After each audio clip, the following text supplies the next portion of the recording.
Saudara-saudara kaum muslimin rahimakumullah.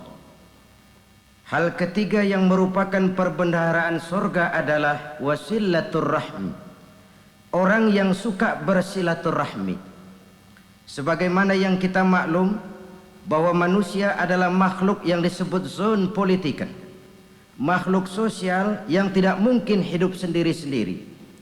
Betapa dan siapapun kita memerlukan orang lain. Bodoh betul manusia kalau tinggal di tengah masyarakat tapi tidak mau bermasyarakat. Merasa hebat sendiri, pinter sendiri, gagah sendiri, kaya sendiri. Mungkin kalau mati juga ngubur sendiri. Jangankan kita di sini, di sorga saja Nabi Adam waktu sendirian bengong melulu, ngondar mandir. Allah tegur dam sepi dam. Ya ini kalau bahasa saya. Iya Tuhan sepi ini nggak ada colek-colekan pisan ini. Diciptakan Siti Hawa baru anteng Nabi Adam. Itu di sorga. Cobalah. Umpamanya saudara tinggal di Jakarta nih. Kayak bener. Apaan aja di Jakarta punya saudara dah. Jembatan Semanggi ambil. Monas Buntel bawa pulang. Hotel-hotel ambil semua. Cuman tinggal di Jakarta sendirian, apa enaknya? Betapa dan siapapun kita perlu orang lain. Tidak ada seorang pun yang bisa memenuhi kebutuhan hidupnya secara sendiri-sendiri. Nah, Islam telah menyelamatkan manusia dari ras diskriminasi, mengikat manusia dengan persaudaraan yang berlandaskan kepada akidah. Karena itu dianjurkan bersilaturahmi. Bahkan Nabi menyatakan, man arada ayyubsata lahu fi rizqihi wa yunsa'a fi atharihi falyasil rahimah. Siapa yang kepengen diluaskan rezekinya dan dipanjangkan usianya, banyaklah ia bersilaturahmi. Siapa yang kepengen dimudahkan rezekinya, hendaknya ia banyak bersilaturahmi. Kalau banyak teman, kesulitan kan paling tidak ada tempat cerita. Udah susah sendirian, kita pikirin diri, nggak ada tempat tukar pikiran. Cepet banget sama bengek. Dilawan sendiri. Nah, secara makro kita bisa berkata, tidak mungkin ada kemenangan kalau tidak ada kekuatan. Tidak ada kekuatan kalau tidak ada kesatuan dan persatuan. Tidak mungkin ada kesatuan dan persatuan tanpa semangat silaturahmi. Kalau umat Islam mau menang, dia harus kuat. Kalau umat Islam mau kuat, dia harus bersatu. Kalau umat Islam mau bersatu, dia harus membudayakan silaturahmi ini. Bahkan sampai kata Nabi, kalau bisa cari nilai tambah. Apa? Silman koto'ak. Bersilaturahmilah kau kepada orang yang marah denganmu. Masya Allah, indahnya ajaran agama kita. Orang yang marah pun kepada kita, kata Nabi, kalau bisa bersilaturahmilah kepadanya, kepada orang yang marah itu. Di situ nilai tambah. Cuman jujur nih hadis, ngucapinnya gampang, ngamalinnya yang berat banget. Orang marah sama kita disuruh silaturahmi, ada apa malu? Lu marah, ada gue marahan lagi. Gue pikirin. Saudara-saudara kaum muslimin rahimakumullah. Tapi ini yang diajarkan, bahkan ini yang dicontohkan oleh baginda Rasul. Bagaimana begitu mudah, misalnya satu saat Abu Jahal ini ngatur strategi bagaimana bikin Muhammad celaka. Dia gali lubang di depan tempat tidurnya. Dia tutupin daun korma.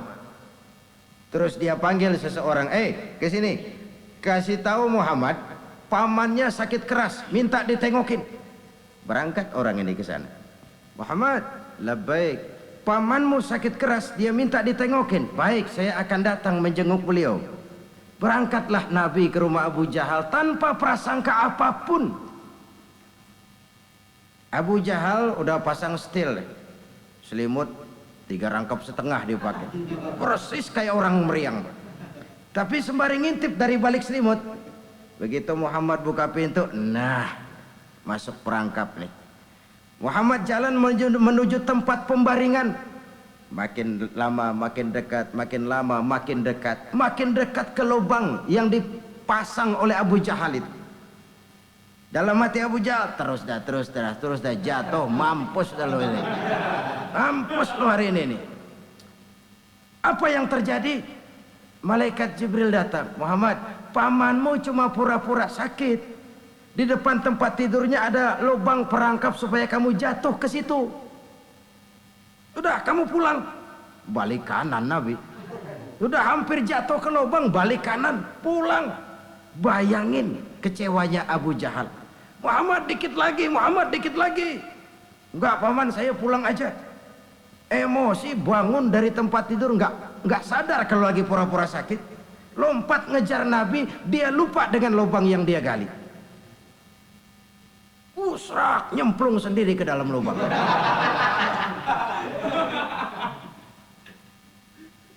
Nabi terus berlalu. Ini terjadi keanehan. Jatuh ke lubang yang dia gali itu sebenarnya nggak terlalu dalam ya, antara 3-4 meteran lah.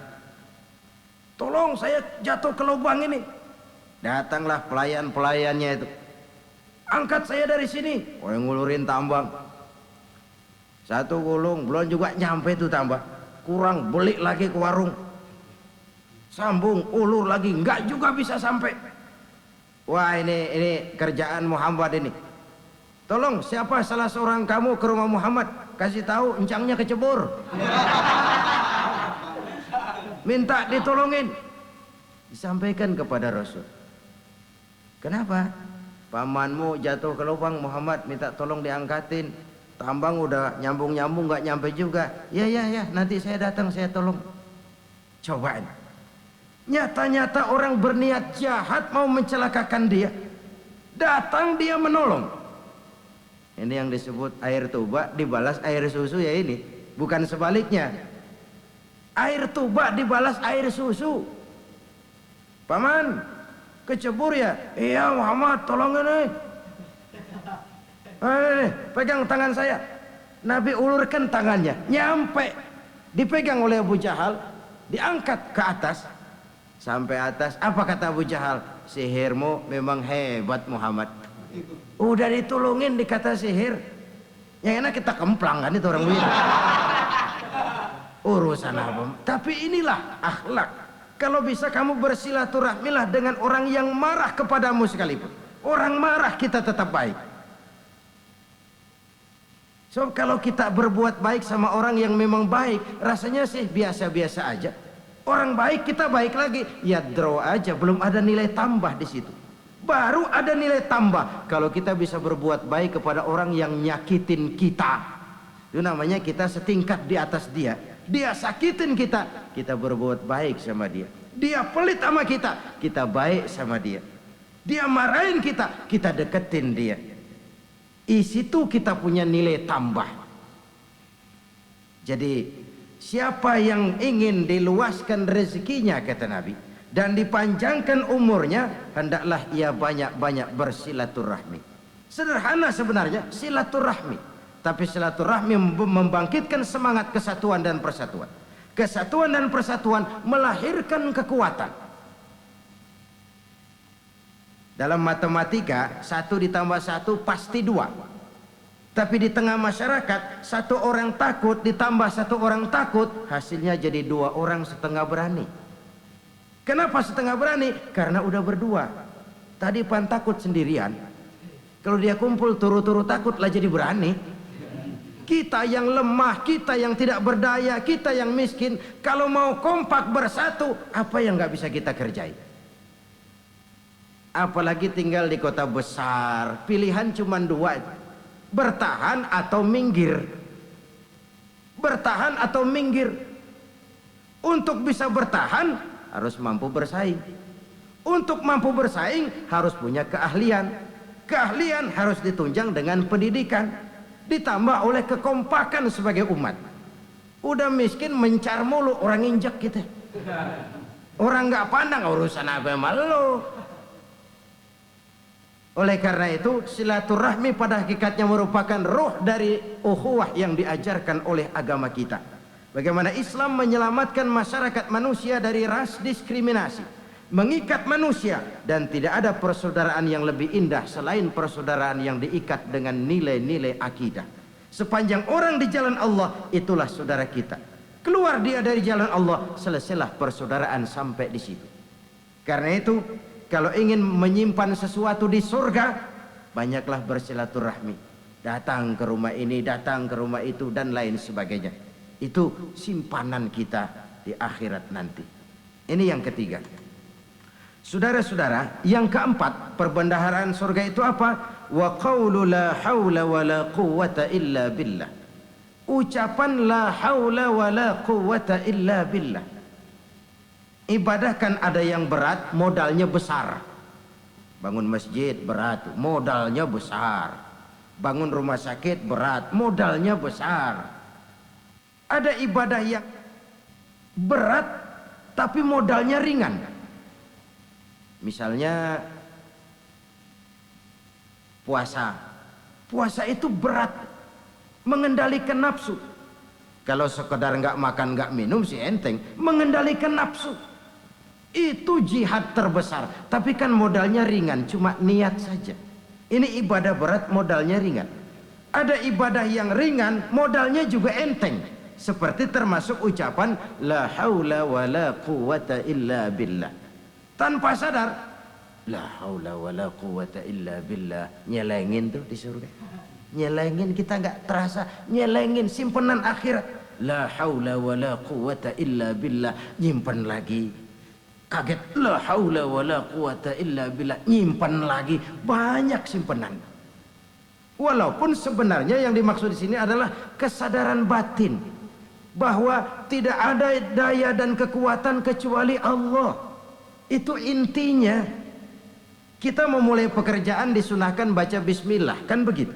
Apa itu? Kesadaran moral bahwa ini saya bisa kerjakan. Saya kerjakan ini dengan menyebut nama Allah. Kenapa? Kalau Allah tidak memberikan daya dan kekuatan, mana mampu saya kerjakan ini. Maka saya kerjakan ini dengan menyebut nama Allah. Bismillah. Kesadaran moral. Manusia hanya wajib berusaha, tapi nggak pernah wajib berhasil. Banyak hal-hal yang kalau kita renungkan secara rasio nggak mungkin, tapi jadi kenyataan. La haula wa la quwwata illa billah. Tidak ada daya dan kekuatan kecuali bagi Allah semata-mata. Kesadaran moral akan kelemahan dan keterbatasan makhluk bernama manusia. Kadang kita kagum dengan otak, tapi kita sering lupa sama yang bikin otak. Padahal bagaimanapun hebatnya otak, yang bikin otak pasti lebih hebat dari otak. Nggak percaya, silahkan otak-otakan. Inilah kecenderungan. Kita kagum dengan pesawat-pesawat mutakhir, bukan main, besi gede banget terbang itu. Alangkah hebatnya. Lalu apa yang bikin otak tidak lebih hebat dari itu semua? Kita puji laut, apa yang bikin laut tidak lebih hebat dari laut itu? La haula wa la quwwata illa billah. Tidak ada daya dan kekuatan kecuali Allah. Apa yang bisa kita lakukan kalau tidak karena daya dan kemampuan yang diberikan oleh Allah kepada kita? Lahirlah sikap tawadu, rendah hati, tidak melonjak menjadi angkuh dan sombong, sadar akan kelemahan dan keterbatasan diri sebagai makhluk yang diciptakan oleh Allah Subhanahu wa taala. Jadi satu sisi ini ucapan yang berpahala, la haula, jadi wiridan. Pada sisi lain ini kesadaran moral, sikap mental, kesadaran batin bahwa yang punya daya dan kekuatan itu cuma Allah. Kita nggak pantas untuk sombong, sebab sombong itu pakaiannya Allah. Kita nggak sedang pakai pakaian Allah, kegedean. Dan makin kita renungi, makin terbentur. Apa sih yang bisa kita sombongin? Kita mau sombong apa? Kaya, pintar, itu kan semua relatif. Di atas langit masih ada langit lagi. Jadi oleh karenanya, marilah kita menyadari, manusia hanya wajib berusaha, tapi tidak pernah wajib berhasil. Yang berusaha saja tidak wajib berhasil, apalagi yang tidak berusaha. Islam bukan agama orang pemalas yang selesai sholat lalu endelohom, enggelenggem ayem-ayem. Tapi Islam bukan agama orang sombong yang setelah berusaha lalu tidak memerlukan Allah. Kita bisa saja bikin proyeksi, tahun sekian kita bakal panen besar menurut perhitungan otak. Tapi ada kejadian lain. Apa? Tikus ngambek. Habis itu dimakanin tikus, panen gagal. Proyeksi rasional gagal oleh tikus-tikus yang ngambek itu. Bisa saja terjadi. Tahun depan kita panen besar, urung. Kenapa? Musim panas panjang. Lalu sekarang ini koran-koran bikin berita musim mengalami penyelewengan. Bukan cuma manusia yang nyeleweng sekarang ini. Musim pakai nyeleweng.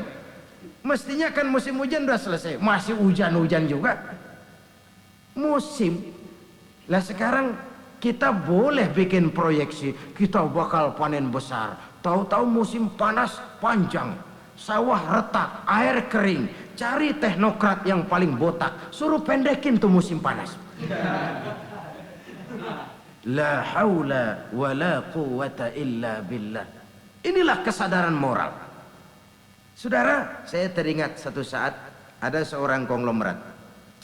Umurnya ya kira-kira 70-an. Satu saat dia ditanya oleh wartawan, "Pak, umur Bapak berapa sih?" "Ya paling 10 tahun." 10 tahun? 10 tahun? Anak Bapak berapa orang? Satu. Satu saja? Satu. Harta Bapak berapa? Ya paling-paling bangsa 7 juta kali. 7 juta? Iya. Pak, kenapa Bapak bohongi saya? Bapak punya buku biografi, koran-koran, majalah-majalah banyak memuat cerita riwayat hidup Bapak. Saya tahu umur Bapak 70. Kenapa bilang cuma 7 tahun? Saya tahu anak Bapak 8. Kenapa cuma bilang 1? Saya tahu harta Bapak miliaran, mungkin triliunan, pabrik di mana-mana, bank di mana-mana. Kenapa bilang uang Bapak cuma 7 juta? Nah, kata si konglomerat tadi, "Kamu benar, Nak, kamu benar. Umur saya kalau jumlahnya memang 70, Nak. Cuman ingat-ingat saya, baru 7 tahun terakhir ini saya sujud. Baru 7 tahun terakhir ini saya berusaha dekat dengan Allah. Saya laksanakan perintahnya, saya jauhi larangannya. 7 tahun inilah rasanya yang ada nilainya di hadapan Allah. Yang 63 tahun matong, kelabu, kelem umur gue. Habis untuk maksiat, untuk munkarat. Maka ketika ditanya tadi, umur saya 7 tahun itu." "Oh begitu Pak." "Oh iya." Lalu anak Pak, anak Bapak kan 8. Kenapa bilang cuma 1? Nah, kalau jumlah hitungannya memang anak saya 8. Tapi dari 8 orang ini rasanya cuma 1 nih yang bakal jadi buah hati, belahan jantung, pelanjut cerita, penerus sejarah, bakal jadi anak soleh yang akan mendoakan saya. Cuman 1 rasanya anak saya ini yang bakal jadi buah hati saya, besar-besaran saya, yang akan mendoakan di kubur saya, yang akan mendoakan di akhirat saya. Yang 7 orang mana, Masya Allah, yang atu tenggeng, yang atu nyekek botol lolo, yang atu nggak karu-karuan. Makanya saya bilang 1 anak saya yang akan bisa mendoakan saya. Oh begitu Pak. Iya. Nah, harta Pak, harta Bapak kan triliunan, pabrik Bapak di mana-mana, uang Bapak hampir di tiap bank-bank besar. Kenapa bilang cuma 7 juta? Betul kau Nak. Harta saya kalau jumlahnya memang miliaran, triliunan mungkin. Tapi yang saya ingat baru 7 juta tuh yang saya belanjakan di jalan Allah. Saya nyumbang masjid, saya santuni yatim piatu, saya bantu pembangunan pesantren, saya bantu pembangunan rumah sakit Islam.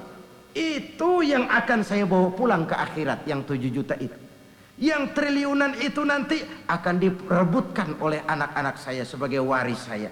Jadi harta saya 7 juta itu yang bakal nemenin saya di akhirat, yang akan saya bawa pulang jadi teman saya. Saudara-saudara kaum muslimin, jangan-jangan orang tua itu adalah kita ini. Jangan-jangan Kita-kita ini adalah orang tua itu. Jangan-jangan itu potret dari diri kita masing-masing. Dari sekian umur yang diberikan Allah, berapa tahun yang ada nilainya di hadapan Allah? Dari sekian anak-anak yang merupakan amanah, berapa yang akan mendoakan kita sebagai orang tuanya menjadi anak soleh? Dari sekian banyak harta yang diberikan Allah, berapa yang akan kita bawa pulang menghadapnya nanti, yang kita belanjakan di jalan Allah? Ini sebuah potret kehidupan. Karena itu kita kembali kepada la haula wa la quwata illa billah. Kita wajib berusaha, kita wajib berikhtiar. Selebihnya segala daya dan kekuatan hanya milik Allah saja semata-mata. Satu kesadaran batin dari setiap pribadi muslim. Setelah ia berusaha dan berikhtiar, ia menyerahkannya kepada Allah Subhanahu wa ta'ala. Jadi satu sisi ini merupakan wiridan ucapan yang mengandung pahala, pada sisi lain ini merupakan sikap batin dari seorang muslim di dalam ia menghadapi realitas kehidupan ini. Saudara-saudara kaum muslimin rahimakumullah, kalau ini kita jadikan satu basis kehidupan, maka ini akan menyelamatkan manusia dari kemungkinan tergelincir menjadi orang yang lupa diri dan lupa daratan. Sebab itu Imamul Ghazali berpesan, jadidis safinah fa innal bahra amiq wa khuziz zad fa inna safara ba'id wa khaffifil hamla fa innal hamla sadid. Perbarui selalu kapalmu karena lautan sangat dalam. Bawa bekal yang banyak karena perjalanan ini sangat jauh. Ringankan beban karena kebanyakan beban akan menyakitkan. Alangkah indah kalimat ini, alangkah dalam makna yang terkandung di sana. Perbarui selalu kapalmu karena lautan sangat dalam. Apa artinya ini? Jaga mentalmu baik-baik. Pelihara imanmu baik-baik, karena hidup penuh cobaan seperti lautan. Kita kalau berlayar di lautan kan kadang-kadang tenang, angin bertiup sepoi-sepoi basah. Jika malam datang, bintang gemintang bertabur menghias cakrawala. Rembulan memantulkan sinarnya dengan indah. Dalam keadaan begitu berlayar enak. Tapi lain saat ombak menggunung, halilintar menyambar, angin topan bertiup. Berapa banyak sudah saudara-saudara kita yang tenggelam di lautan dunia tanpa sadar bahwa dia belum sampai kepada pantai yang akan dituju. Berapa banyak sudah saudara-saudara kita yang tenggelam di lautan dunia ini tanpa sempat bangkit lagi. Dia menyangka sudah sampai kepada tujuannya. Hati-hati kapal jangan sampai bocor karena lautan sangat dalam. Iman ini jaga baik-baik karena hidup penuh dengan ujian. Wa khuzizat fa inna safara ba'id. Bawa bekal yang banyak karena perjalanan sangat jauh. Saudara mau ke Bandung, bawa duit. Saudara mau ke Surabaya, banyakan lagi duitnya. Saudara mau ke Mekah, gepokan, iketan tuh duit nggak lembaran lagi. Makin jauh perjalanan, makin banyak bekal yang harus kita bawa.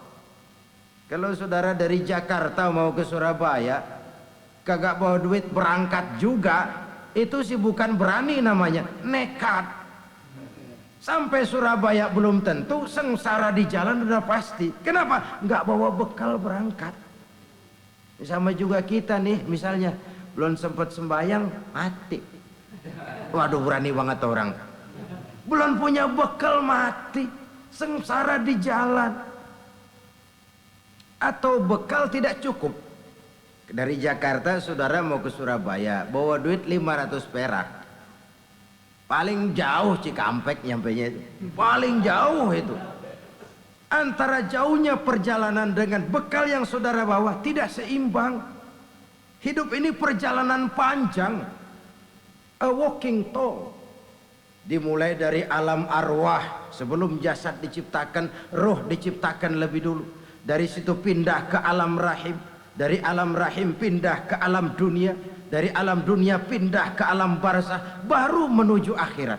Satu perjalanan panjang. Kalau bekal tidak bawa, sengsara di jalan. Bawa bekal yang banyak karena perjalanan ini sangat jauh. Wa khaffifil hamla, ringankan beban, karena beban itu cuma akan menyulitkan. Kalau bekal itu sih keperluan, tapi beban nggak kita perluin, cuma ngeberat-ngeberatin. Apa ini beban? Dosa, kecurangan, kebatilan, kezoliman, ketidakadilan, kesewenang-wenangan. Itu akan jadi beban kita di akhirat. Alangkah celakanya, perjalanan panjang, bekal tidak bawa, beban kelewat banyak, alamat sengsara di jalan. Pahala tidak ada, dosa berlipat ganda. Na'udzubillah summa na'udzubillah. Kalau kita rangkum nasihat Al-Ghazali dengan kisah si konglomerat tadi, kita akan mengambil kesimpulan. Pertama, bekal terbaik dalam menghadapi gejolak kehidupan ini tidak lain adalah iman. Yang kedua, pahala dan dosa dua hal kontroversial. Pahala adalah bekal, dosa adalah beban. Tapi kita sekarang kan tidak begitu terangsang kepada yang abstrak. Orang berlomba mencari yang konkret-konkret saja, yang real. Kalau memang dosa, benjol dong, kira-kira begitu. Kira-kira begitu. Persis orang Yahudi dulu. Orang Yahudi itu kan pernah minta kepada Nabi Musa, ya Musa, lan nu'mina laka hatta narallaha jahrah. Musa, kami nggak bakal mau beriman kepada Allah kalau belum kami lihat Allah ada nongkrong di depan kami. Kalau memang Tuhan ada, taruh dong di depan kami. Mau yang konkret-konkret saja. Kalau memang dosa, benjol dong. Kalau memang pahala, berasa dong. Orang terangsang kepada yang real, yang konkret-konkret saja. Karena itu, untuk mengejar dosa orang mau bayar, tapi untuk mengejar pahala walaupun tidak bayar orang segan.